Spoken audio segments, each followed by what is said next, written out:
Hey guys, what's up? I'm Noah. This is Analog Resurgence, and today I'm taking a look at professional 16mm cameras.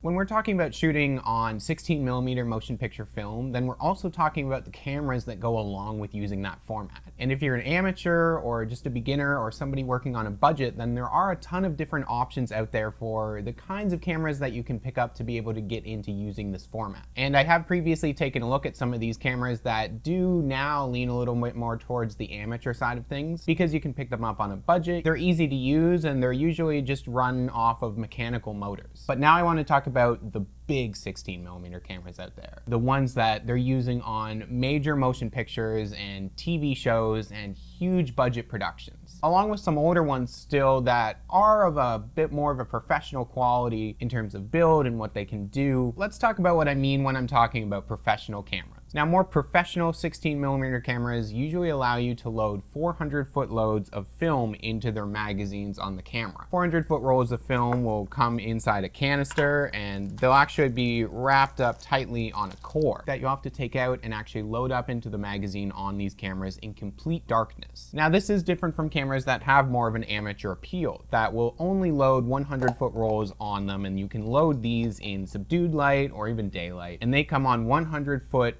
metal daylight spool rolls. But these bigger cameras actually require a complete darkroom or a changing bag or a changing tent of some kind in order to load up the film into the cameras and use them. 100 feet at about 24 frames per second on a camera will get you around 2.5 minutes worth of film for 16mm. But running 400 feet through a camera at 24 frames per second will get you between 11 and 12 minutes worth on an entire roll, which means that you can do longer takes and you can just hold more film in the camera at once without having to change it every so often. Higher end 16mm cameras also have the ability to run at crystal sync motor speeds, which means that with those cameras you can sync up sound perfectly to use in your post-production workflow. So just to give you an idea of what's out there, I'm going to run through a few different ones and I'm going to look at a few different models and different features and just some different stuff that you can do with these cameras. There's such a wide variety of 16mm cameras out there for amateur and professional, and there are really popular ones and there are also really obscure ones. So I'm definitely not going to touch on every single camera out there. But if you have a favorite 16mm camera or a really weird or obscure one, then you can let me know in the comments down below and sound off on the kind of stuff that you like to use or you like to shoot with. So first I'm going to take a look at Arri cameras. Now, Arriflex has made 16mm cameras for decades, and some of the earliest models were the 16S, the 16M, and the 16BL. The 16S is from the 1950s, and this is kind of now a bit of an in-between of amateur and more pro cameras. Now, at the time, it was definitely more of a pro camera, but now they can be picked up sometimes on a tight budget, and they're really great cameras to have. They have a 3-lens turret, and a lot of them will just take Arri standard lenses, as well as having a full reflex viewfinder on them. The 16S can also hold a 100-foot roll inside of it, like a Bolex or those smaller cameras. Or you can get a 400-foot magazine that attaches to the top of it as well. And now the 16M is very similar, but just lacks that 100-foot internal compartment and will only have that bigger magazine. Now, these cameras will use a motor like this that plugs into the back and then requires a large battery or some sort of external power source to run the camera. It will not run a sync speed unless you purchase a special crystal sync motor for it. They're really solid, really nice cameras to use. And they're also ones that, again, you can kind of pick up on just a bit of a bigger budget if you have the ability to spend that money. Which means with the ability to have a 400-foot magazine and have the 3-lens turret on there like those smaller cameras, does make these earlier Arri cameras that much more flexible and also really friendly to use if you're trying to step up from like a Bolex or one of those smaller cameras that has less of these features. The 16BL is a camera from the 60s, and that was designed to be quieter than the 16S and the 16M, and you were able to record sound using a magnetic tape recorder input on the side. Now, for running into digital speeds, you do need a special crystal sync motor if you want to use it for working with audio. The 16BL also introduced the Arri bayonet lens mount, and it only took 400-foot rolls in its magazine on the top, so it didn't have an internal 100-foot area like the 16S did. Now, these 16mm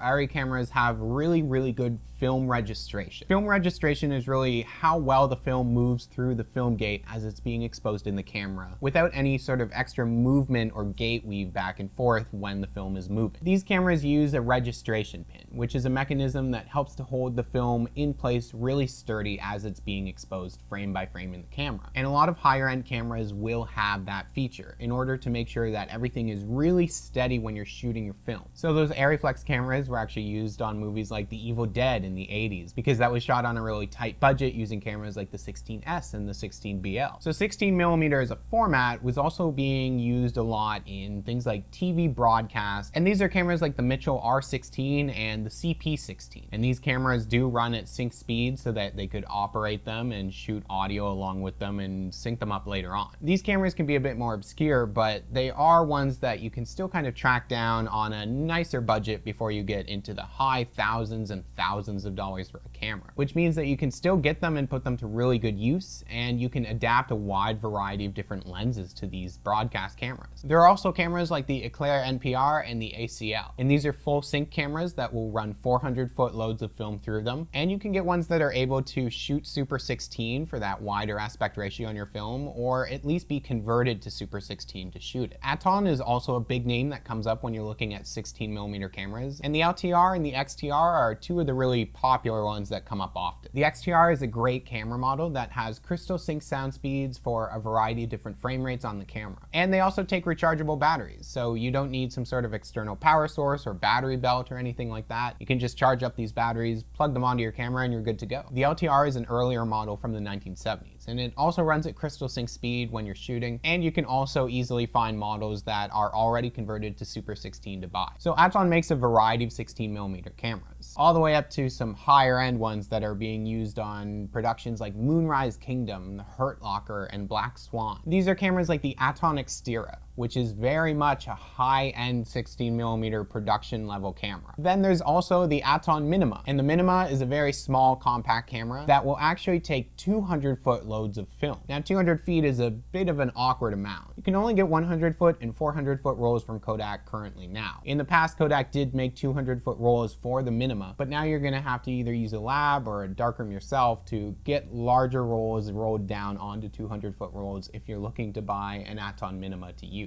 Now as we're moving and looking at cameras that have been used on bigger production film shoots in the last number of years, Arri also has made the SR1, the SR2, and the SR3. The SR cameras, especially the SR2s and the SR3s, are really popular 16mm cameras that run at sync speeds, they take 400-foot rolls, and they have been used on big productions over the years. Movies like The Theory of Everything, Primer, World's End, and Beasts of the Southern Wild have all used SR cameras on their shoots. So another feature that a lot of professional, higher end, big budget cameras like the SR2s and the SR3s is to have accessories like a video tap on them, which means that you can get units to plug into the camera and then hook up an external monitor so that people operating the camera can use the monitor as reference on set. So currently a lot of 16mm movies and TV shows out there that are shooting on big budgets are using the Arri 416. The 416 is really kind of the industry standard for a lot of 16mm projects at the moment. And this camera has been used for several years now and is a very, very expensive camera because they're in very high demand for productions that are shooting on 16mm. And the 416 has been used on productions like The Wrestler and Black Swan and Steve Jobs, and also to shoot every single season of The Walking Dead. So really all of these cameras are cameras that have been used by professionals for movies, for TV shows, for news and journalism, for documentary, to get all sorts of footage and shoot it on 16mm on these bigger, more reliable cameras. They're much more of an investment to purchase, and they're much, much harder to repair and get serviced if something goes wrong with them. It's cheaper and easier to purchase a Bolex and to have a Bolex cleaned and repaired if something goes wrong. But if you're at the stage where you're buying something like an Arri SR3, if that thing breaks, it becomes a bit harder to get it repaired and serviced properly. So of course, it's a very kind of vague line between professional and amateur cameras. But any amateur that is looking to get into shooting 16 really should be looking at cameras like the Bolexes and the Krasnogorsk, and any of those kind of easier to find and easier to experiment with and play around with cameras that you can get on a tighter budget and that you can kind of teach yourself to use on your own. But also, if you have the ability and the option to move up to some of these higher end cameras and getting into ones like the 16S and the 16M or the Atons or the Eclairs, does mean that you have a lot more to play around with, and you can run longer takes, and you can shoot audio and picture all together and work them together really easily. And again, there are so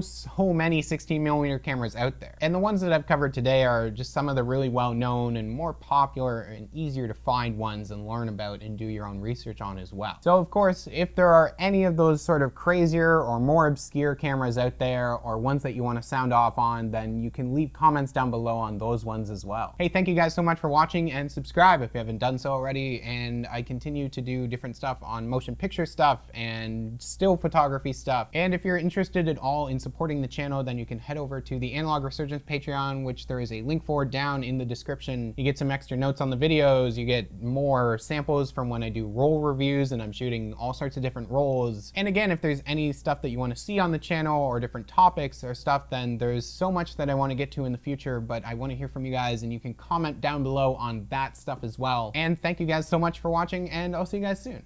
Thank you so much to the amazing people over on the Analog Resurgence Patreon who have helped to support the channel over the last month. We have Abby Henderson, Balash Osu, Bearded, Benjamin MacArthur, Carson Fuller, Caesar, Chaz Alling, Colin Jackson, David Piranelli, Derek Konigsberg, Futigu, Ian Farber, Nakia Jones, Paul Wagner, Ramblings from Canada, Taylor Cuzella, and Trey Pittmeyer, as well as an extra special shout out to Carson Fuller and David Piranelli, who've added a little extra support to the channel over on the Analog Resurgence Patreon.